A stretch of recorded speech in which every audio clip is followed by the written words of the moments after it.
have really short hair, and some have in between. And oftentimes, it's multicolored.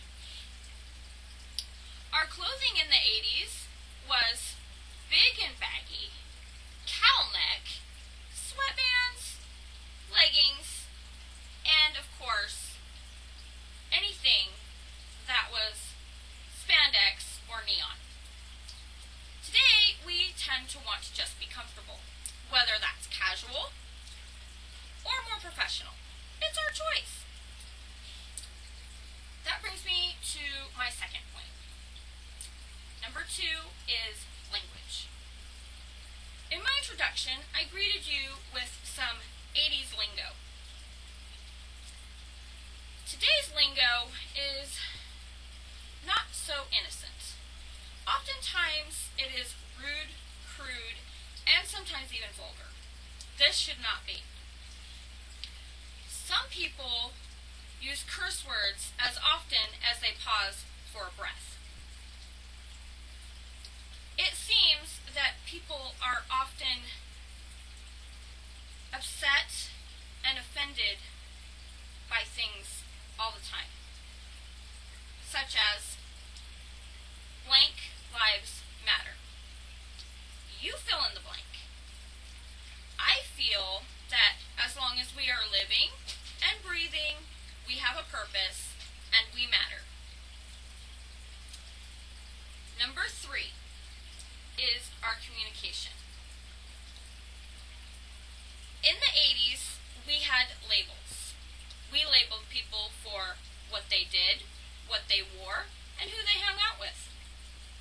Some of those labels were goth, jock, preppy, skater, headbanger, and of course, valley girl.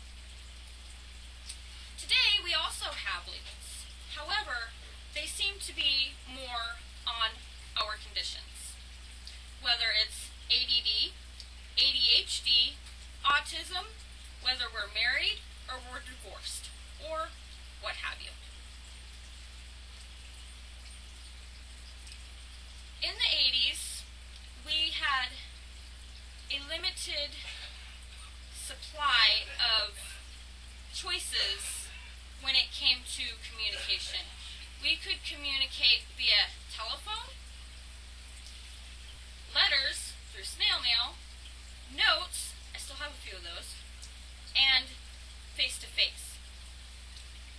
Today, we have seemed to complicate our communication by using modern electronics. We can use our cell phones, email, text messaging, or Skype. Oh yeah, and let's not forget social media. Things have certainly changed since the 80s in the 1, appearance, 2, language, and 3, communication. However, I am not convinced that it is for the better. Popular is not always best. So, I urge you to 1, be comfortable in your skin, 2, be kind with your words, and 3, communicate with your loved ones. When you can, give your loved ones a call.